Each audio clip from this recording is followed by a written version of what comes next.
back to our the continuation of our discussion on whether Lodge is a school or not. We left off discussing the possibility of, are there principles or things that candidates should be taught ahead of time that could help with the process of initiation, or help them get more out of what we do?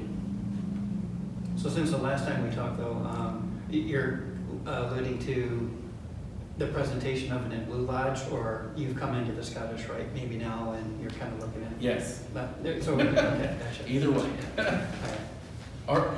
Is there something we can do? You know, last time we talked about school, and there wasn't really prerequisites or requisites, but is there still something we can do to help facilitate an easier understanding? Yes, I have a deep appreciation for the Socratic method. And I think it's very valuable to start asking these candidates some pertinent questions that will be answered for them, maybe, when they go through the degree work. Because if you start to tell them things, why would you tell them something for which they have no basis of thought? I think there's a great opportunity to start asking candidates whatever the question may be, and not give them the answer. And never ask them a question that has a yes or no answer. Get them to start thinking about things that are important to us now that we are Masons, now that we are Scottish Rite Masons. What's important to us? What are the questions you would ask of somebody to create some bait, to get them curious enough, to be contemplative enough to want to go further? I'm probably alone in this opinion. I have certainly recommended it to candidates, and it's the way that I approached my own degrees. I really think that we are doing a disservice when we just have the candidate just show up. He's not really prepped. There's no demarcation between, before I was a Mason and after I was a Mason. One of the things that I came across, and this is the way that the ancient mysteries operated, you have a bath, change your clothes, don't eat supper. You're going to come to your degree in a receptive state of mind. It's something totally different than the way that you've been going on all day long. This is not, we don't want somebody to come in and, have their first degree, they've rushed home, they've had supper, they played with the kids, they watched the news, and then they come down at 7:30 and then, well, this happened. Where's the break? Let's make it different. Yep.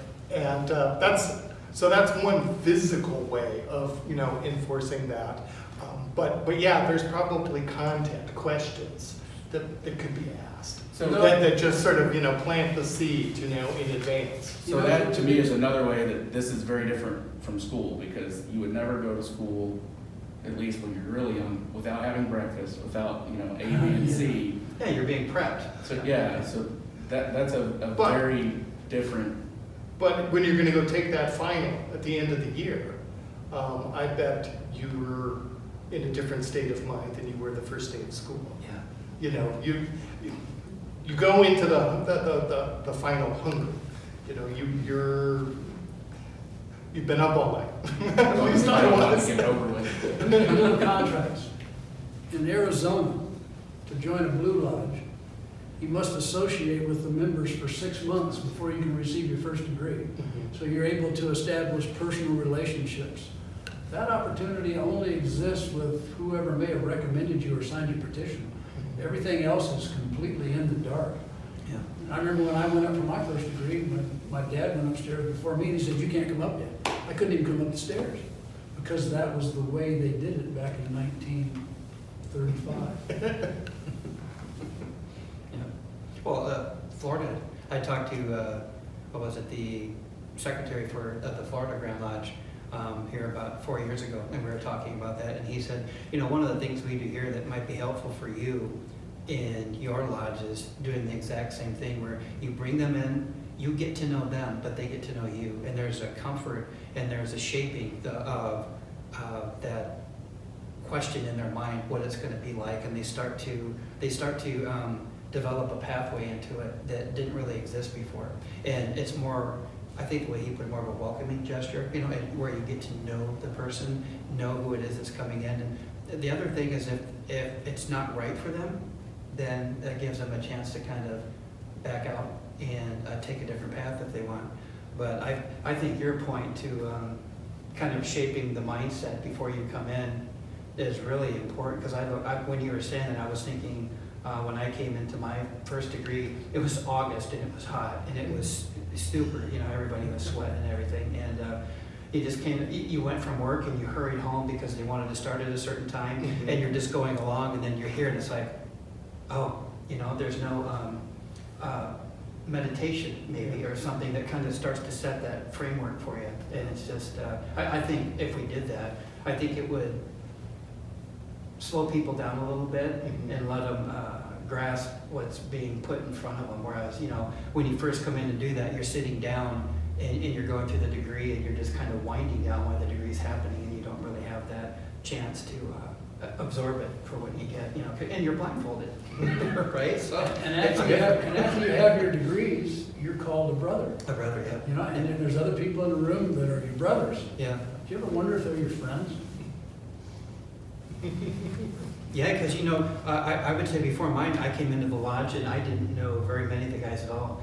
I went through my 3 gents I met with. I didn't know them from Adam, and they were explaining Masonry for me.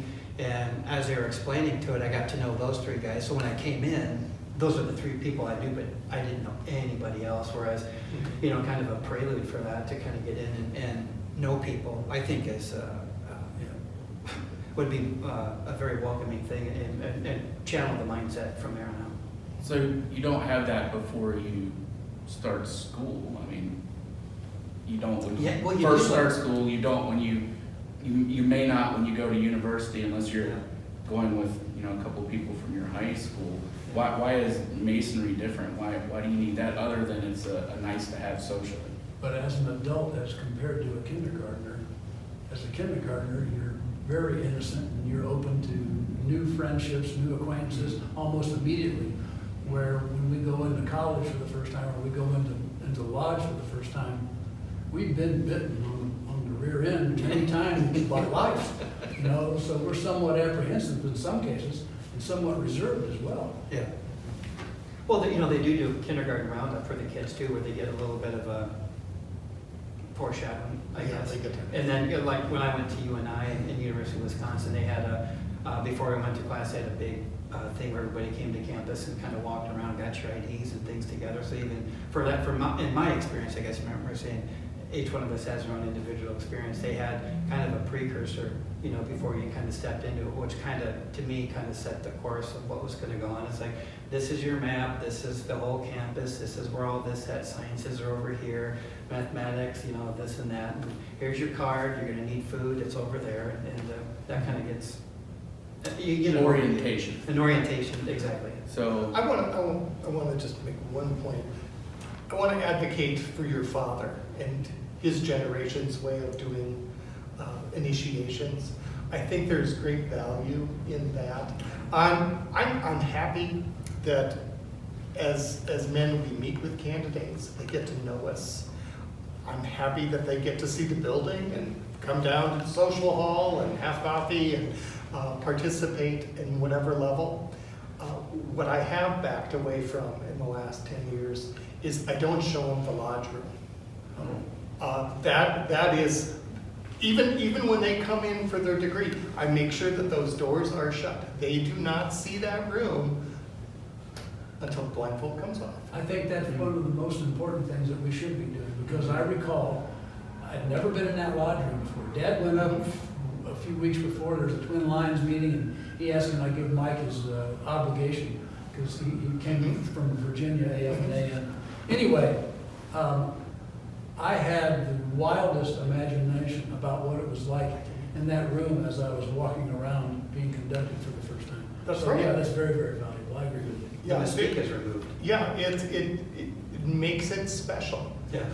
We want candidates and new members to think Masonry is special, but we take away those little things that would reinforce it, like, you know, showing them what the room looks like. Yeah. I think that's valuable, and that's my 2 cents. Well, I think we can consider a couple of things here. You know, we've come up with a couple of good ideas for improving the experience, but to get back to the school aspect of it a little bit, the learning aspect of it a little bit, there's value in an orientation, there's value in carefully choosing what's a part of that orientation. What topics are we teaching in those 3 degrees that should shape what we do in the orientation? Or is there subject matter to help them get more out of the material in the degrees? And I think that could be what we discuss next time. Okay. 'Cause that's still a mystery.